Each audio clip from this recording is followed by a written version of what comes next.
Well, I'd like to thank everybody for coming today. And if you don't know me, my name is Haley Boren. And today I'm going to talk about the correlations in equine height, hip angle, and Recording in stride. progress.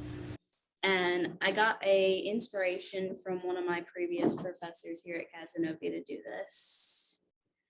So for the introduction, I would like to say the economic impact of the horse industry. So there are about 9 million horses in the US right now, and that impacts $50 billion for the economic impact. And that's about 1 million jobs. That is a very big impact for what might seem a small industry. I also wanted to look into defining stride length. So stride length is when we complete all phases of a gait. If you think about it as humans, it's from one step to the next and the distance between those steps. And then I also looked into, well, what is a horse's purpose? Nowadays, it's mainly just a riding or a companion, but in the past, they were workhorses. And even now, there are a lot of people that use them to do work on their farms and at home. My studies specifically looked at conformation, which is the physical outside of the horse. So if you imagine Fluffy here with some muscles and some fur, he would have the conformation of what be a thoroughbred. But if he was a quarter horse, we would be looking for a broad, deep, fully muscled hindquarters. And this is really important in my study because the stride length can be impacted by the conformation. That goes into my hypothesis, which was that the height of the horse is related to the angle of the hip and the stride length. So if you think of taller people, they tend to have a longer stride length. And I thought that that would be similar in horses. I also thought that the hip angle, which you can see on Fluffy's to his hind end, is that would correspond to the stride length, and they would have longer stride lengths if they had a larger angle. And then went into methods of how can I get this data to prove these hypotheses or not prove this hypotheses. And the selection process mainly consisted of what I had available to me, and that was the college equine facility. And so I just used horses that were present there. I did supplement with a few horses from YouTube and from other sources, and I was able to get all of the information from them. My sample number was about 32 horses, which is small, but that is what I had to work with as it took a lot of time to collect the data. And then I collected confirmation data from each and every one of them that consisted of their height and how their age, their name, the angle off of the right hip and off of the left hip. And then I also looked into their stride length, and I watched them canter 3 different times in order to get the best average canter stride length. I then used SPSS, which is a statistical processing software that you can use to analyze different data and put into graphs or correlation charts, pretty much anything. So when I talk about my raw data, it's basically when you look at what is my data. So the breeds represented are quarter horses and warm bloods. There were a handful of ponies and thoroughbreds, but their number is very small compared to the other 2 breeds. The heights range from 14.2 to 17 hands. Now for non-equestrians, you might not know what that means. That just means that one hand is about 4 inches. So it just shows, and it's only from their hoof up to their shoulder. The angle range then shows about 40 degrees to 78 degrees. And it did seem in my study that the shorter horses had smaller angles and the taller horses had larger angles. But there were a lot of variability between the breeds and between the different heights of horses, which I'll get into. I also looked at the range of stride lengths in the horses, and the shorter stride length I saw was about 9 feet, and the longest was 15 feet. And then I also looked at what discipline they were being ridden in, as this could affect what stride length the rider was going for or what stride length that discipline typically wants to see in a horse. And I saw that There are hunt seat horses, dressage horses, and Western horses. The Western horses typically have a smaller stride length, and the hunt seat horses have a longer one. And this makes a little more sense because Western horses are more pleasure type and they're planned to go slower. Hunt seat horses are jumping things.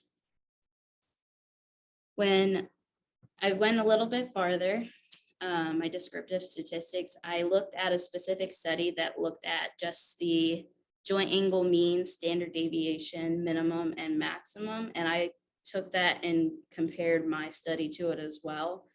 And that just showed that my study represented a larger population of horses.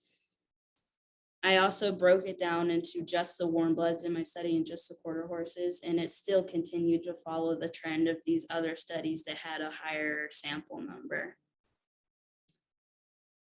I then looked into comparing height to variables, and I saw no significant correlation between the height and most of my variables, which you can see in the following graphs. This one shows height versus left side hip angle. This is the height versus the right side hip angle, and height versus average left lead stride length. So these don't show any correlation between the two different variables. And then the one that actually did show something showed a positive correlation between height and right lead stride length, which you can see here on this graph. I also looked at my second hypothesis comparing hip angle to the corresponding stride length, and there was no significant correlation.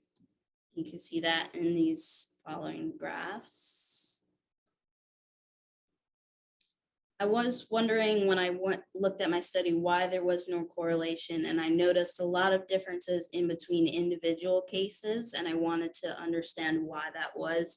And that was mainly due to confirmation notes that I had written about each horse and how their past life had impacted them.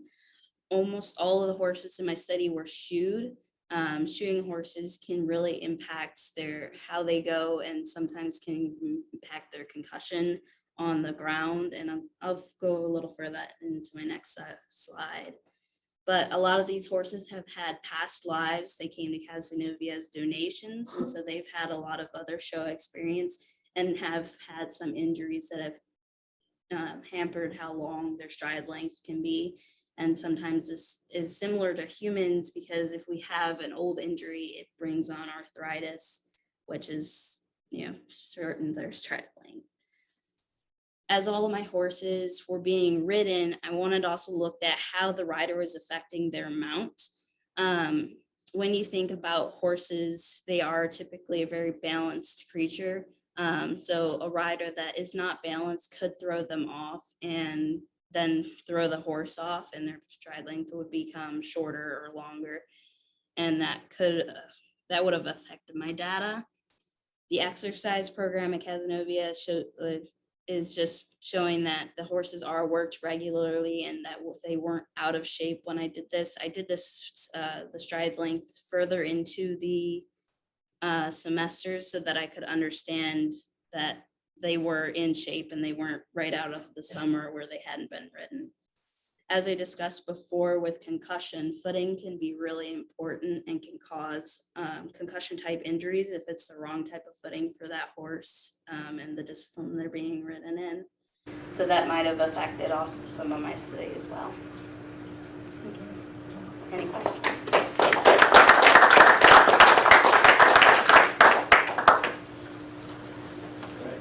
Questions for Haley? Would the weight of a person or height of a person make any difference at all? Weight, yes. So typically we try to do about 15% of the horse's weight. So if you think about a regular horse, it's about 1,000 to 1,100 pounds. We do about 15%, and that's including the tack. There are cases sometimes where a larger rider cannot ride a smaller horse because it's just not safe for that horse and can really cause their back to hurt, and it's not safe for them, and it can cause injuries and all sorts of other things. Thank you. Haley? So sorry. question? Go ahead. How long did it take you to measure all the horses from all of your variables? Yeah. So for just the like hands-on portion of it, I spent roughly 3 hours a day at the barn for about 3 weeks. I was collecting a lot of data off of a lot of different horses and also getting confirmation notes not only from what I saw but from what other people had saw on the horses, just so that I could get a full look at what the horse was and not just what my idea was, because confirmation is judged subjectively. And so that did take a little while. When I got to stride length, it took a little longer than a week, and it was kind of sparingly. I would do it as I could. I mainly watched videos because it took less time than to go to the barn and watch a class and then come back. You have a question? Oh, yeah. So I think if students never put so much work into data collection and have such loose patterns, right? So despite your best efforts to get data across a wider range of sample units, basically, that you could, what would you, if you had about as much time to spend again, what would you do to try to figure out, address some of those final variables that you described that complicated, basically make the data fuzzy in this case? I think I would have spent more time looking at just pictures of horses instead of going to the barn. I was able to get a lot of data just using the snip and sketch on on a computer when I was looking at the stride lengths, and I think if I did that in order to increase my sample number, that it would really have been, I would have been hopefully seen more of a correlation, especially with the one that was positive. The studies I looked at didn't compare things to other things. They just had, standard descriptive statistics of the joint angles. Any other questions for Haley? All right.